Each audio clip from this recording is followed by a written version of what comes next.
Menstrual cycle में अब अपन बात करेंगे जो साइक्लिक जो चेंजेज हो रहे हैं, ठीक है। तो साइक्लिक चेंजेज के बारे में अपन बात करेंगे।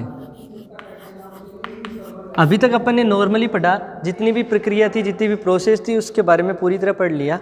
अब अपन पढ़ेंगे सिस्टम से कि साइक्लिक चेंजेज क्या क्या होता है, क्या यूटेराइन चेंजेज होता है, क्या ओवेरियन चेंजेज होता है। तो सबसे पहले बताएंगे साइक्लिक चेंजेज। तो दो प्रकार के चेंजेज होते हैं साइक्लिक चेंजेज में। फर्स्ट वन होता है ओवेरियन चेंजेज।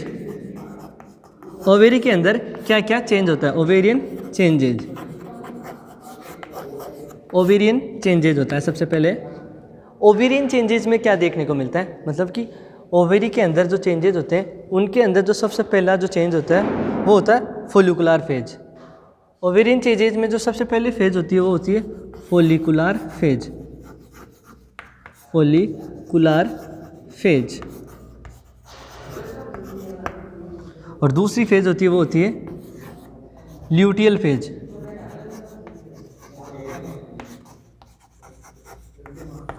सबसे पहले साइक्लिक चेंजेज में दो प्रकार के चेंज होता है। फर्स्ट होता है ओवेरियन चेंजेज, सेकंड होता है uterine changes. Uterine changes. Ovarian changes में दो फेज होती है, एक होती है फोलिकुलर फेज, दूसरी होती है luteal phase. First one phase होती है फोलिकुलर फेज, वो होती है 14 दिन की। दूसरी होती है ल्यूटियल फेज, वो भी होती है 14 दिन की। फोलिकुलर फेज 14 दिन की, ल्यूटियल फेज भी 14 डेज की, ठीक है। अब इसमें ध्यान रखने वाली चीज़ क्या होती है वो आगे बताता रहूँगा। यूटेराइन जो चेंजेज होते हैं उसके अंदर 3 फेज होती है। सबसे पहले होती है ब्लीडिंग फेज। ब्लीडिंग फेज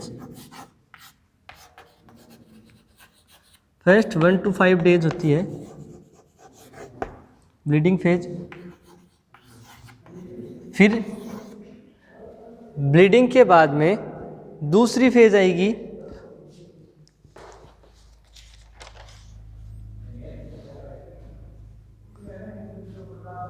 दूसरी फेज क्या आएगी ब्लीडिंग के बाद में, जब रिलीज होने लग जाएगा FSH, तो प्रोलीफेरेटिव फेज।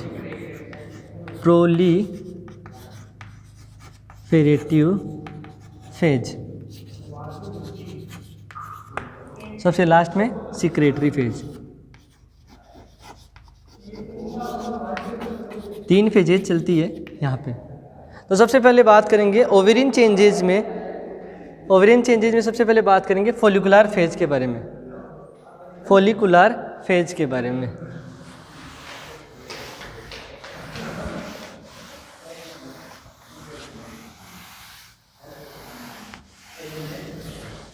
सबसे पहले बात करने वाले हैं फोलिकुलर फेज के बारे में।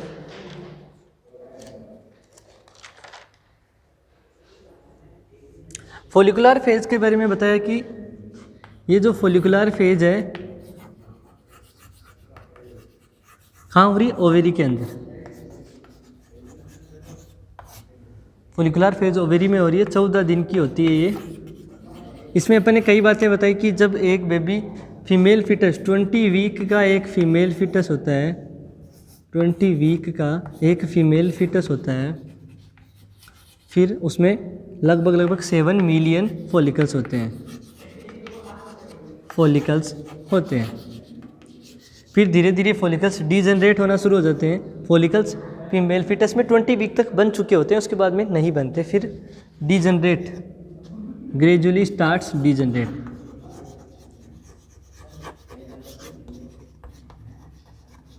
Degenerate into follicles.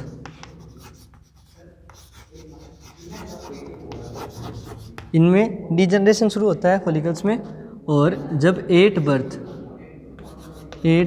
बर्थ ये सिर्फ 4 मिलियन फॉलिकल्स बचते हैं।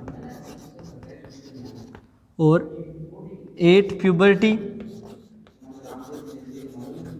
ये ओनली 2 लाख फॉलिकल्स बचते हैं। 8 मीनोपॉज ये ओनली कितने बचते हैं, 10,000 less than. Less than 10,000 follicles ही बचते हैं। ये तो नॉर्मल फॉलिकल्स के बारे में बात हो गई। अब फॉलिकुलर फेज में क्या होता है उसके बारे में बात करते हैं। अब बात करें फॉलिकुलर फेज में होता क्या है। तो देखो, जब ओवेरी के अंदर मेंस्ट्रुअल साइकिल में फॉलिकुलर फेज चल रही होती है उस समय क्या होगा भाई, फॉलिकल्स से रिलेटेड फेज मतलब फॉलिकल्स अब यहाँ पे क्या हो रहे हैं, डेवलप हो रहे हैं। जो अपन ने पहले जो बताया वो सारा कुछ यहीं हो रहा है। मतलब अब यहाँ पे क्या होगा, फॉलिकुलर फेज है मतलब जो पिट्यूटरी है उसने क्या किया था, यहाँ पे FSH रिलीज किया और FSH की वैल्यू कितनी थी, 3 to 10 मिली इंटरनेशनल यूनिट, इतने अमाउंट में रिलीज किया। FSH ने एक्शन किया ओवेरियन फॉलिकल्स के अंदर, ओवेरियन फॉलिकल्स पे एक्शन किया, ओवेरियन फॉलिकल्स पे एक्शन किया तो फॉलिकल्स स्टार्ट्स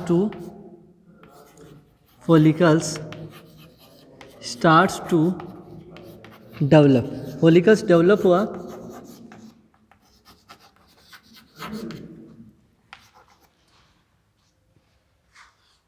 अब एक बात लिख देता हूँ नोट लगा के, ovulation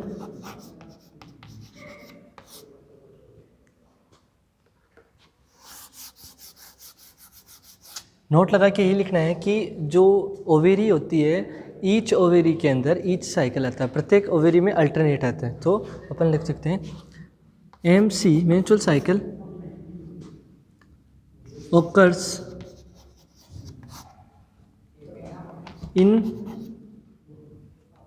each ovary, occurs in only one ovary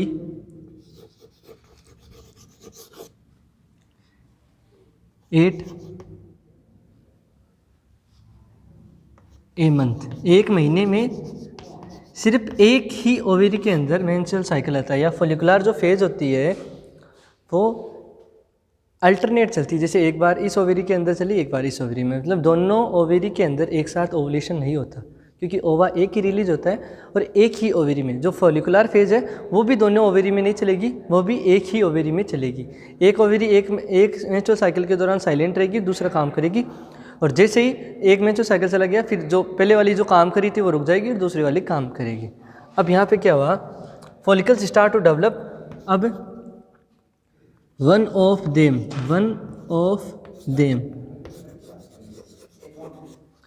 82 जो 1 लाख फॉलिकल है,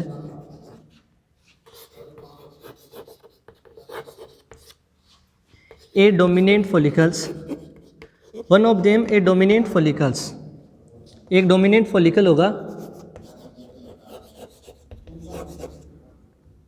विच ग्रो फास्टर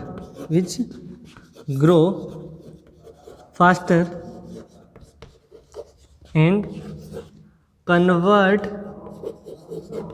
इनटू मेच्योर और ग्राफिन फॉलिकल,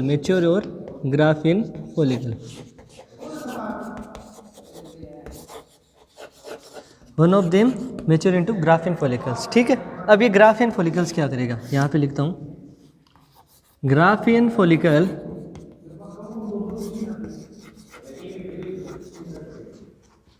रिलीज एस्ट्रोजन, फिर oestrogen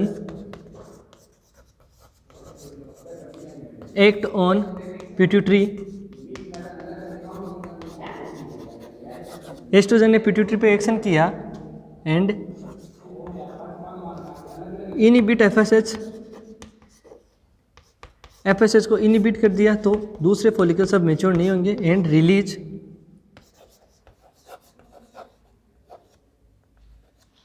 LH reach to ovary के पास LH जाएगा एंड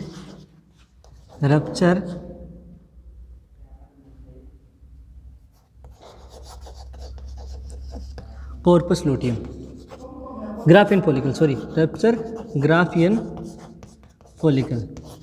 ग्राफियन फॉलिकल्स को रप्चर कर देगा और जैसे ग्राफियन फॉलिकल रप्चर होगा तो ओवुलेशन हो जाएगा और जो उसके जो ओवा के ऊपर जो थैली थी उसको कॉर्पस लूटियम बोलेंगे। और कॉर्पस लूटियम क्या करेगा, अगर फर्टिलाइजेशन होता है तो वो कॉर्पस लूटियम वेरम में कन्वर्ट हो जाएगा, 3 महीने तक हार्मोन रिलीज करेगा।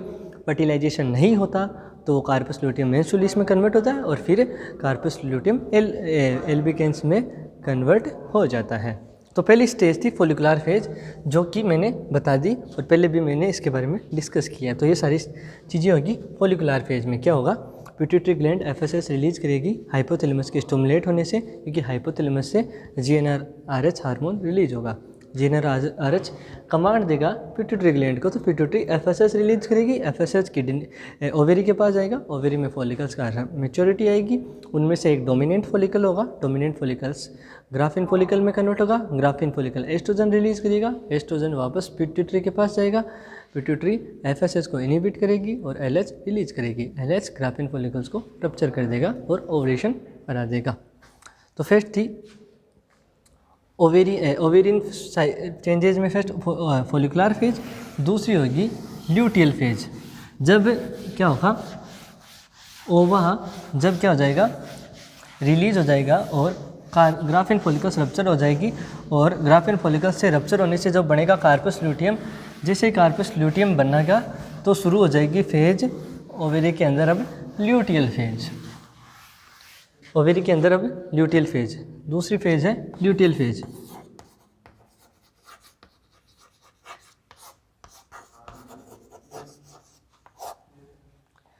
ल्यूटियल फेज होती है, ये भी 14 दिन की होती है। ये कांस्टेंट फेज होती है, कांस्टेंट फेज होती है। चाहे साइकिल 21 दिन का हो, चाहे साइकिल 35 दिन का हो, चाहे साइकिल नॉर्मल 28 दिन का हो। जो ल्यूटियल फेज होती है वो क्या होती है, कांस्टेंट फेज होती है, मतलब फिक्स होती है। जैसे अगर क्या हुआ, ओवुलेशन हुआ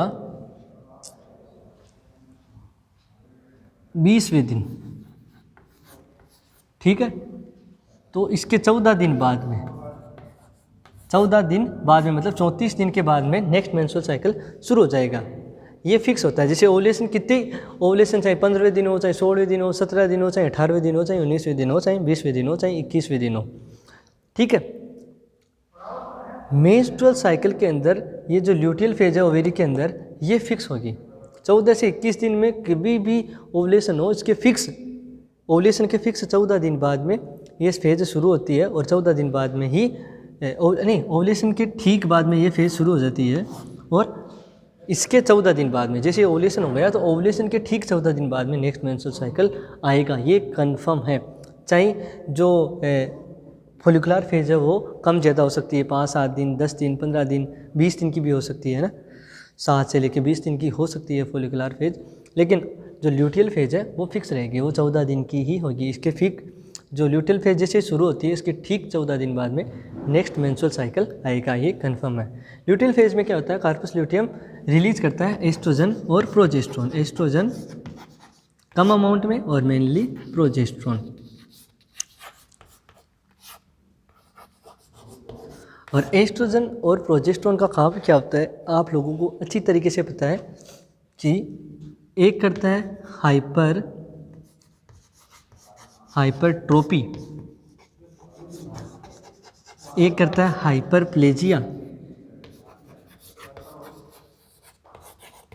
इसके अलावा एस्ट्रोजन का काम, एक काम होता है टोकोलाइटिक का, टोकोलाइटिक अर्थात यूट्रस को रिलैक्स रखता है, वेजोडाइलेशन करता है।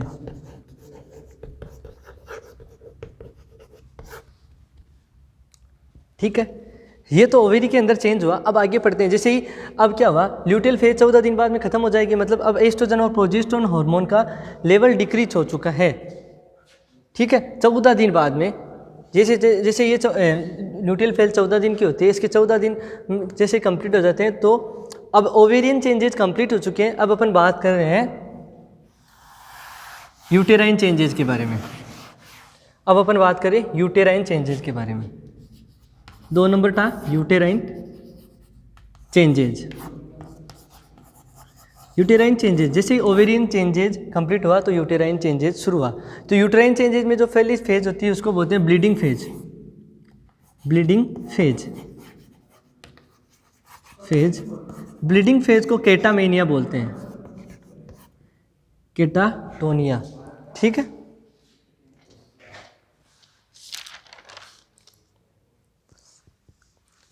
केटामेनिया ब्लीडिंग फेज को बोलते हैं केटामेनिया। ये 1 से 5 दिन की होती है नॉर्मली।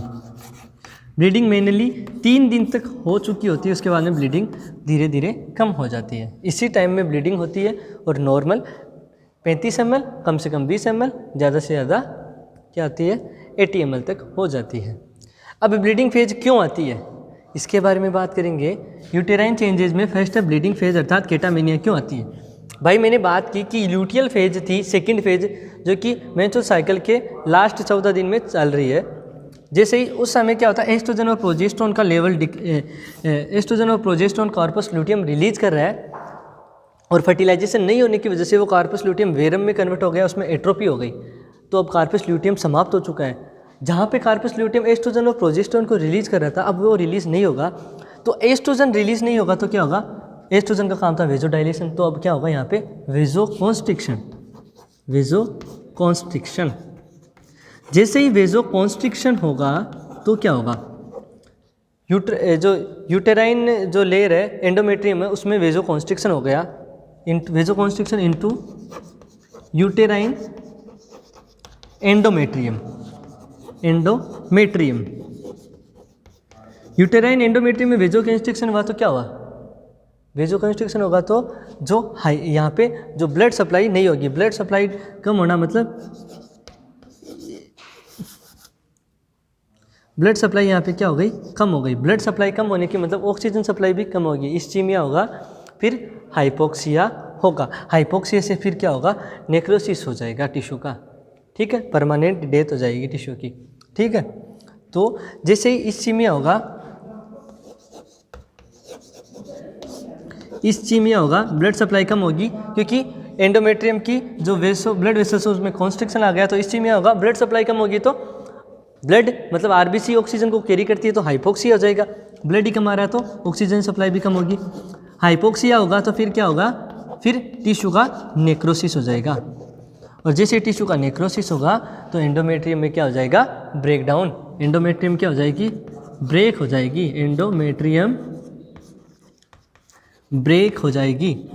और एंडोमेट्रियम जब ब्रेक होगी तो एंडोमेट्रियम क्या होगी, सीड आउट होगी। Seeding of endometrium, seeding of endometrium. Endometrium से ब्लड निकलेगा, एंडोमेट्रियम की जो टिश्यू है और कुछ ब्लड है वो यूट्रस के अंदर फिल हो जाएगा। सीडिंग ऑफ एंडोमेट्रियम और ब्लड फिल इनटू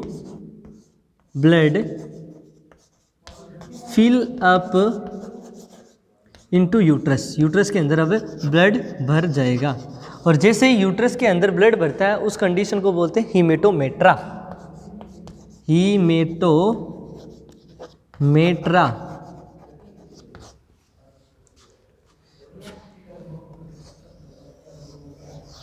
ठीक है, सबसे पहले क्या हुआ, जैसे ल्यूटियल फेज खत्म हुई मतलब अब कार्पस ल्यूटियम खत्म हो चुका है, मतलब एस्ट्रोजन हार्मोन रिलीज नहीं हो रहा। एस्ट्रोजन रिलीज नहीं हो रहा तो एस्ट्रोजन का काम था वेजोडाइलेशन, तो अब इसका उल्टा होगा। एस्ट्रोजन नहीं है तो वेजोकॉन्स्ट्रिक्शन होगा। वेजोकॉन्स्ट्रिक्शन मतलब ब्लड आगे कम जा रहा है। और जब ब्लड सप्लाई पर्टिकुलर जो एंडोमेट्रियम की लेयर है उसको कम होगी तो उसको बोलेंगे इस्चीमिया। और जब ब्लड सप्लाई कम होगी तो आरबीसी ब्लड का पार्ट है, आरबीसी ऑक्सीजन को कैरी करता है तो ऑक्सीजन भी नहीं जाएगी, तो इस्चीमिया की वजह से हाइपोक्सिया आ जाएगा। हाइपोक्सिया की वजह से लंबे समय तक जब हाइपोक्सिया चलेगा तो सेल डेथ हो जाएगी, टिश्यू नेक्रोस्ट हो जाएंगे। और टिश्यू नेक्रोस्ट हो जाएगा तो एंडोमेट्रियम ब्रेकडाउन हो जाएगा। एंडोमेट्रियम ब्रेकडाउन होके वहाँ से ब्लीडिंग होगी एंडोमेट्रियम के टिश्यू, और एंडोमेट्रियम से जो ब्लड है वो सीड आउट होना शुरू हो जाएगा और यूट्रस के अंदर ब्लड फील हो जाएगा। और यूट्रस में ब्लड फील होगा उसको बोलेंगे हीमेटोमेट्रा। जैसे यूट्रस में ब्लड फील होता है तो सेंसेशन जाता है हाइपोथैलेमस के पास। अब यूट्रस में ब्लड फील हो गया तो सेंसेशन जाता है हाइपोथैलेमस के पास में, और हाइपोथैलेमस क्या करता है, यहाँ पे क्या होगा, सेंसेशन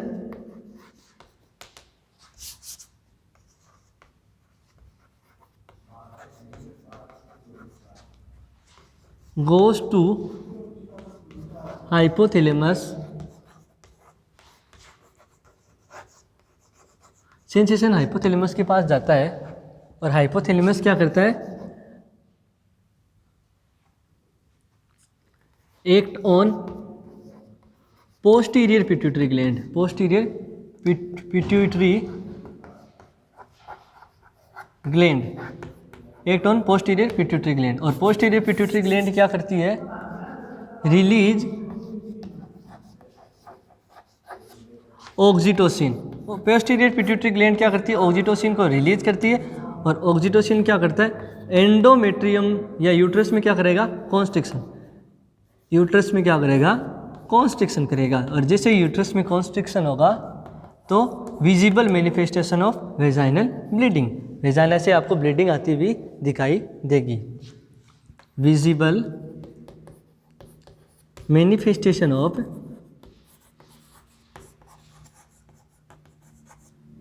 वेजाइनल ब्लीडिंग,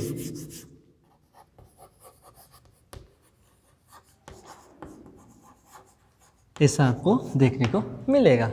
जैसे ब्लड फील हुआ यूट्रस के अंदर तो क्या हुआ, सेंसेशन हाइपोथैलेमस में गया, हाइपोथैलेमस ने मैसेज भेजा पिट्यूटरी के पोस्टीरियर पिट्यूटरी ग्लैंड के पास, पोस्टीरियर पिट्यूटरी ग्लैंड ने ऑक्सीटोसिन रिलीज किया, ऑक्सीटोसिन ने यूट्रस में कॉन्स्ट्रिक्शन किया, यूट्रस में कॉन्स्ट्रिक्शन होगा तो ब्लड जो यूट्रस में था वो अब वेजाइना के थ्रू बाहर निकलेगा।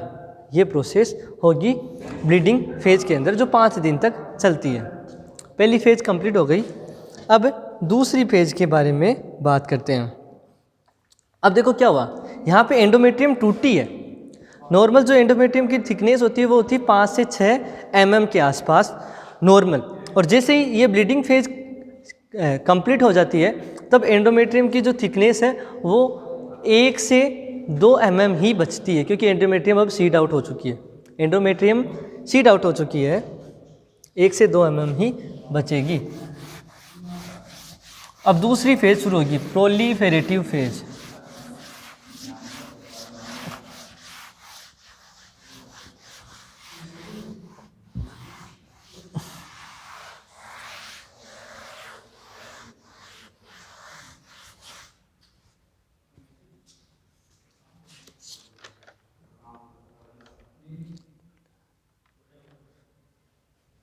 अब दूसरी शुरू होगी प्रोलीफेरेटिव फेज। दूसरी फेज कौन सी है, प्रोलीफेरेटिव फेज, यूट्रस के अंदर प्रोलीफेरेटिव फेज, क्योंकि अब देखो ब्लीडिंग हो चुकी है, एंडोमेट्रियम सीड आउट हो चुकी है, फिर नेक्स्ट मेंस्ट्रुअल साइकिल आता है तब तक वापस उसकी जो थिकनेस है, जैसे अभी मेंस्ट्रुअल साइकिल शुरू हुआ था तो 5 से 6 mm थी, और नेक्स्ट मेंस्ट्रुअल साइकिल आएगा तो वापस 5 से 6 mm ही होनी चाहिए, ताकि नेक्स्ट मेंस्ट्रुअल साइकिल के लिए वापस यूट्रस तैयार हो सके। ठीक है, तो प्रोलीफेरेटिव जो ब्लीडिंग फेज कंप्लीट हुई तब एंडोमेट्रियम की थिकनेस सिर्फ 1 से 2 mm बची, और प्रोलीफेरेटिव फेज होती है 6 से 14 दिन की, 6 to 14 डेज की। इस दौरान क्या होता है, प्रोलीफेरेटिव फेज के दौरान क्या होगा, आपको पता है कि जब प्रोलीफेरेटिव फेज है मतलब कि जो 7 to 9 डेज का टाइम है, इस दौरान क्या होता है, इस दौरान FSH हार्मोन का रिलीज होता है, हाई लेवल एस्ट्रोजन होता है, FSH होता है। ठीक है, FSH का लेवल बढ़ता है।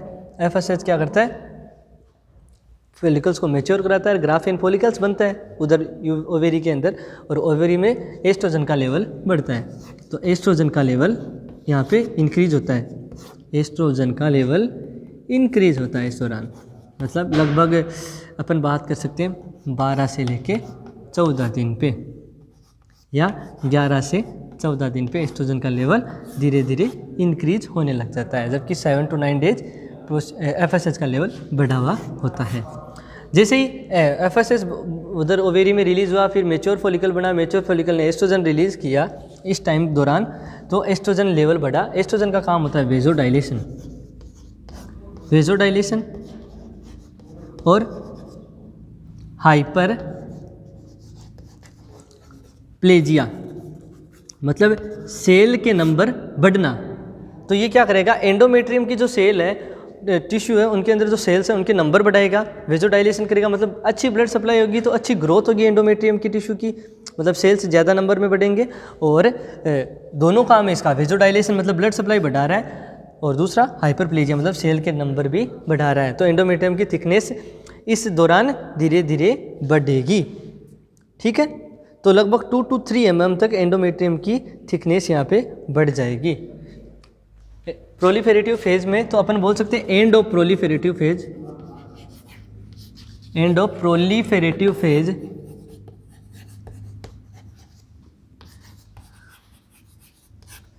थिकनेस ऑफ एंडोमेट्रियम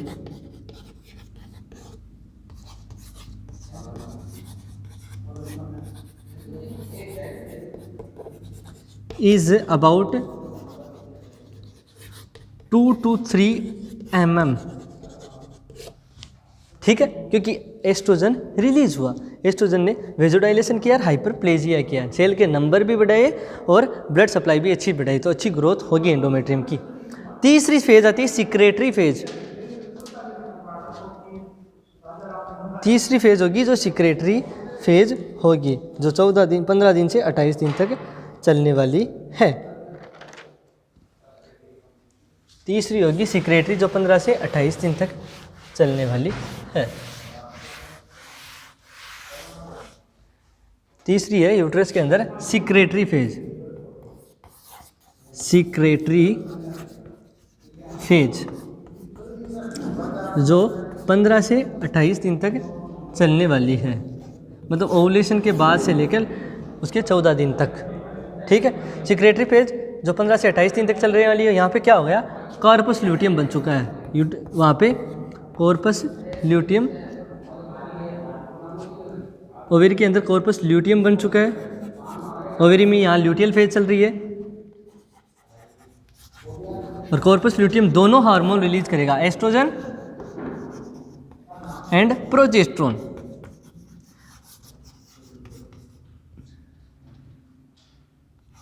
दोनों का काम, ये हाइपरप्लेजिया कर रहा था, वेजोडाइलेशन कर रहा था।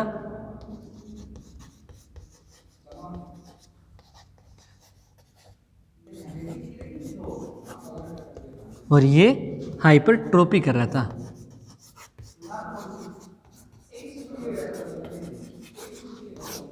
ठीक है, अब हाइपरट्रोपी और हाइपरप्लेजिया दोनों हो रहा है, दोनों एक हार्मोन एक्शन कर रहे हैं, तो एंडोमेट्रियम की थिकनेस और ज़्यादा बढ़ेगी, सेल की साइज भी बढ़ेगी, सेल के नंबर्स भी बढ़ेंगे, वेजोडाइलेशन, अच्छी ब्लड सप्लाई भी होगी, अच्छी ग्रोथ भी होगी। और end of secretary phase corpus luteum वापस 5 to 6 mm हो जाएगा। End of secretary phase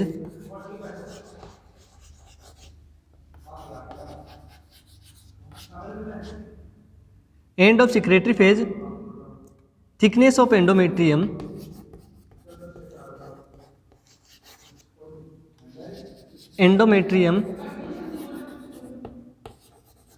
is about 5 to 6 mm। मतलब अब वापस नेक्स्ट मेंस्ट्रुअल साइकिल के लिए एंडोमेट्रियम तैयार है। तो हर महीने, हर 28 दिन से ऐसे साइकिल चलते रहते हैं। ठीक है, तो ये चीज़ आपको ध्यान में रखनी है। हर साइकिल ऐसे चलते रहते हैं, 28 दिन का ऐसा साइकिल होता है, नॉर्मली 28 दिन का होता है, और एक साल में 365 दिन होते हैं, तो 280 बराबर 10 साइकिल, और वापस 30 लगभग 13 साइकिल पर ईयर आते हैं। तो एक साल में 13 बार ओवुलेशन होता है, और एक महिला एक साल में 13 बार ओवुलेशन कर रही है, और जो इसका रिप्रोडक्टिव साइकिल होता है वो कहाँ से होता है, 13 to 45 नॉर्मली मानते हैं। तो जो टाइम पीरियड है वो कितने ईयर का हो गया, लगभग 22 ईयर्स का।